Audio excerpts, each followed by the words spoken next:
gone through the austere but deep days of the month of Ramadan, considering the culmination, hoping that the days past have not been idly and uselessly spent, we consider how the entire moral life of the believer is tied up with the spiritual discipline that Ramadan represents. Ramadan is a kind of mutawwi' or muhtasib, a kind of scrutinizing figure that watches us carefully and makes us aware of the divine awareness. Insha'Allah, we don't look at the haram in this month. Insha'Allah, we don't consume or eat the haram. Insha'Allah, we don't miss our prayers. Insha'Allah, we're just better. We're in a state of istiqamah, a little bit more in this month. And one of the gifts that Ramadan has is that we realize, first of all, that actually we can do it. So many people who are unfortunate enough not to say their prayers outside the month of Ramadan realize in the month of Ramadan that actually they can do it, and they don't have an excuse, and they are able to maintain the practice after the month is done. It's a step up for so many people. It's really all khair, it's all good, it's all blessing. It's a divine gift. One of the things also that our heightened sensibility during the month alerts us to is the importance not just of restraining what goes into the mouth, but what comes out of the mouth by way of lahu al-hadith, idle talk, futile talk, forbidden talk. Insha'Allah, we remember in this month the importance of treating the mouth as a kind of cage and making sure that the teeth shut in anything that is inappropriate. The hadith says, and it's a sound hadith, "Man lam yada' al-kadhib wa qawl al-zur," whoever does not renounce lying and bearing false witness, Allah has no need of him and yada'a ta'amahu wa sharaba, of him leaving aside his food and his drink. So this suggests that this is really important. We need to engage in kaff al-lisan, keeping back the tongue. This is an ancient wisdom and it's an eternal wisdom, because what Ramadan teaches us is a fundamental aspect of being human and of being sacred. There's nothing out of date or specifically it's all about, we know these are the immediate problems that we have. All of our individual internal problems are related directly to the solutions that Ramadan is offering. So we have this principle of samt, silence, which doesn't necessarily mean taking a vow of silence, like Hazrat Maryam, but not saying so much. And perhaps when the blood sugar level is low and we're feeling less ebullient and defiant, we're not so inclined to chatter away, this lahu al-hadith. Lahu al-hadith, talking about things that don't really matter in Sharia, is not haram, but it's considered technically to be tark al-awla, in other words, renouncing what would be better. You could say something that people will benefit from. There's an embarrassing pause in the conversation, you want to fill it with something, you've got guests, you can talk about, Chelsea's chances now that Abramovich is no more. Well, fine. Nobody's going to say that's un-Islamic, but you could also say, I read a hadith recently that I'd never heard of before, and this is it. Does anybody know? Have you heard? And that's a legitimate way of filling that time. So watching, muraqabah, the things that we say in this month. And one aspect of this also, it seems to me, is that ours is an age of communication, mass communication, excessive communication, everybody up to their eyeballs in messages. Images and messages shot at us, bombarded at us by mega corporations that are competing with each other for our attention, and we are so jaded that they have to use more and more exciting and extreme images and messaging, and nobody knows when that will stop. But it's become quite crude and quite extreme, and it's often designed by psychologists and neurologists in order to make the brain light up when we see some image or whatever it might be. This is not good for us, particularly in the month of Ramadan, which should be a time of stillness and contemplation, so that we are actually present in our prayers. Just as it's hard to concentrate on a piece of serious work, or on reciting the Quran, or even hard to go to sleep if the few minutes beforehand you've been bombarded with 50 new text messages telling you this or worrying you about that.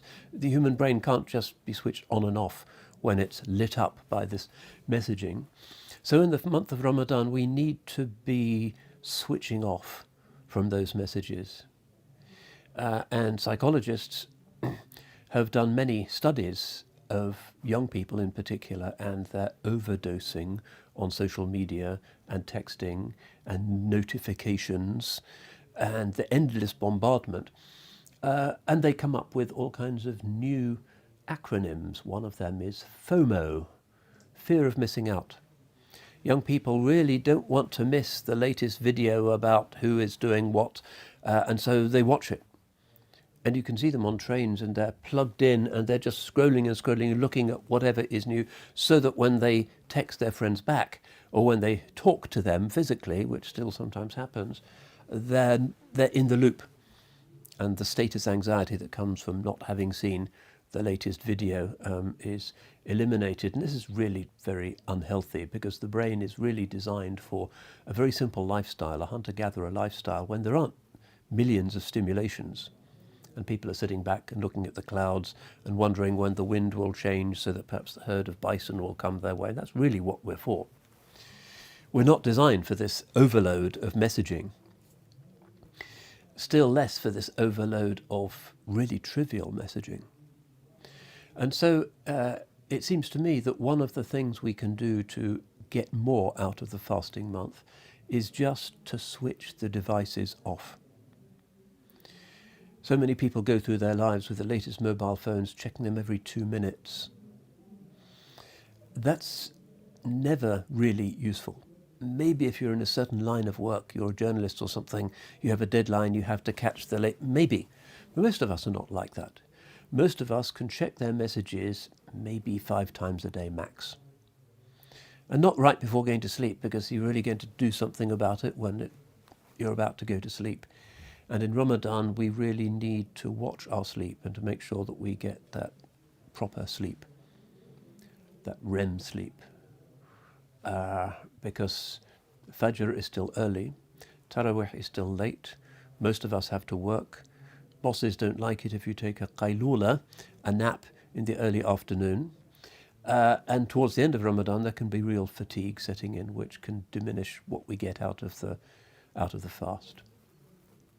So, switch it off before going to sleep. This should be a good Ramadan practice.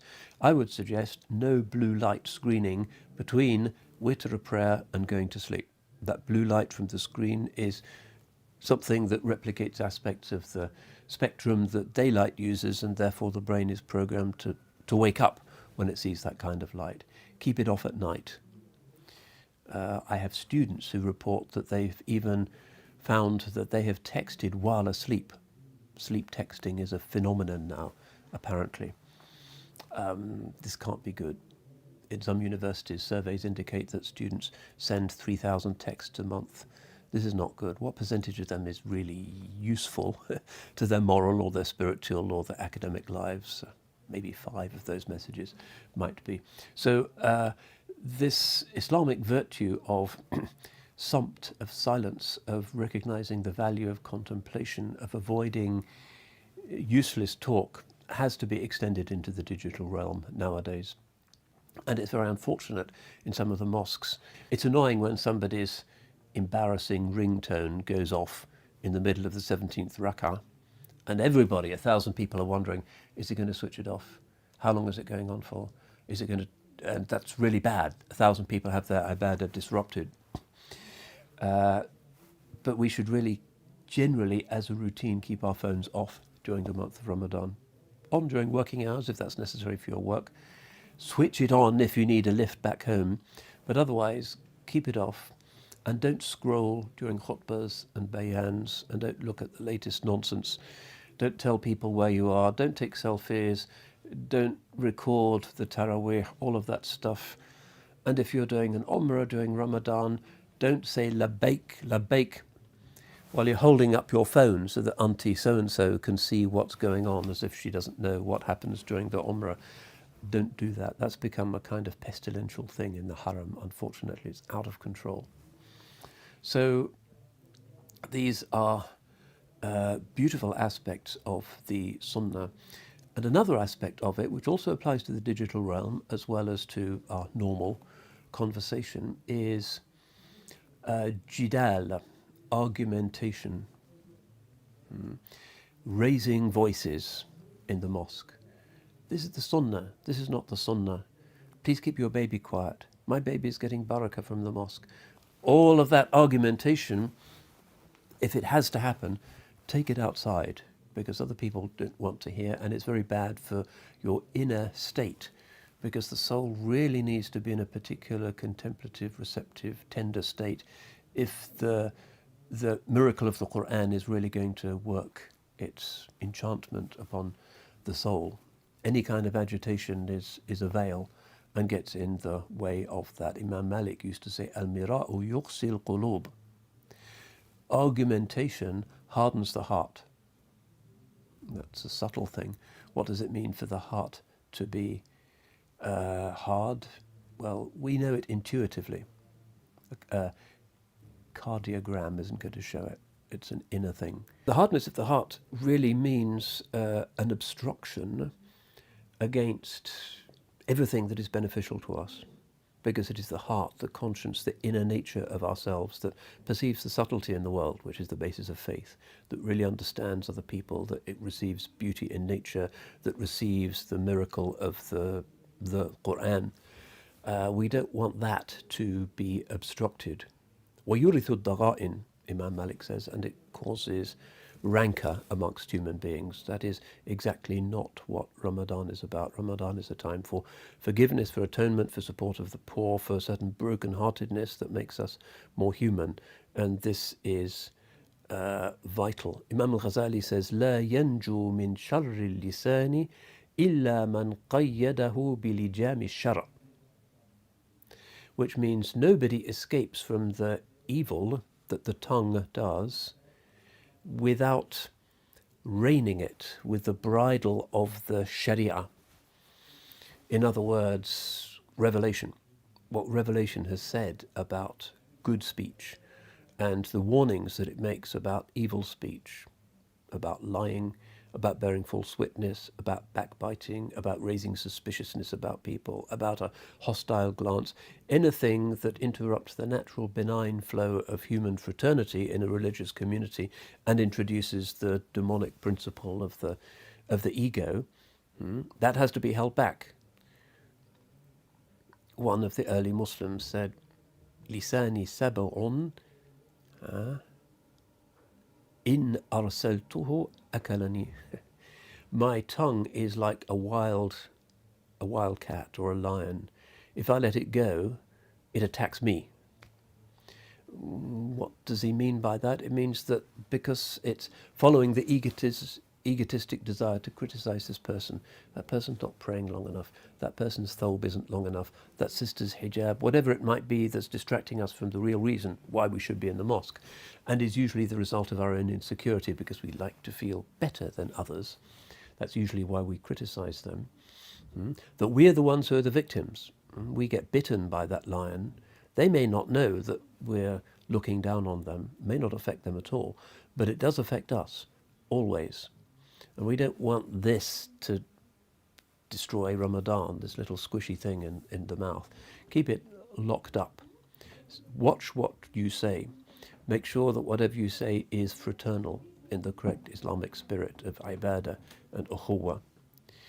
So we ask Allah subhanahu wa ta'ala in this month that we might be people of beautiful speech, that we might be people of sabr, that we might be people who spread the wing of kindness and mercy to the believers, that we might have patience with each other, and that the mosques can be places perfumed only with good speech, inshallah, and that our fasting is not vitiated or corrupted or made mediocre or even intrinsically violated and broken by lazy discourse. If we have the discipline not to eat and drink, we should be able to summon the discipline to restrain what comes out of the mouth as well, inshallah. May Allah give us tawfiq in this and accept our fasting and accept our qiyam and accept our tarawih and accept